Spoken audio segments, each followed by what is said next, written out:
Գնահատում ենք Harry Potter սերիալի նոր դերասաններին 1-ից 10-ը։ Ինչքան էլ դժվար չլինի գնահատելը, բայց փորձենք։ Առաջինը Հարին, Հերմիոնան ու Ռոնը, իրենց կգնահատեմ 10-ից 8։ Հաջորդը մեզ մոտ գալիս է պրոֆեսոր Դամբլդորը, ես իրեն կգնահատեմ 10-ից 7։ Իր մասին փորձենք շատ չծավալվենք, իրեն միանգամից 10-ից 1, 0։ Այ McGonagall-ը, չգիտես, ինձ համար շատ իդեալական է ընտրված։ Իրեն 10-ից 10։ Ես քանի որ Hagrid-ին շատ եմ սիրել,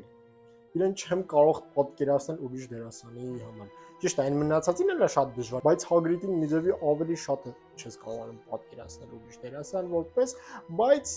իրեն 10-ից 5։ Այս վերջին կերպարը երկուսի մոտ էլ այնց հայացք է,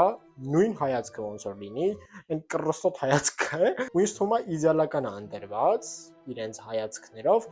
դրա համար 10-ից 9։ Ճիշտ է, ովքեր որ հետևում են իմ Instagram-ին, արդեն հասցրել են գնահատել տվյալ դերասաններին story բաժնում, բայց դուք էլ կոմենտներում գրեք, տեսնեմ ովքեր ինչ են գնահատում։ Բաժանորդագրվիր, որ հետագա լավ վիդեոները բաց չթողնես։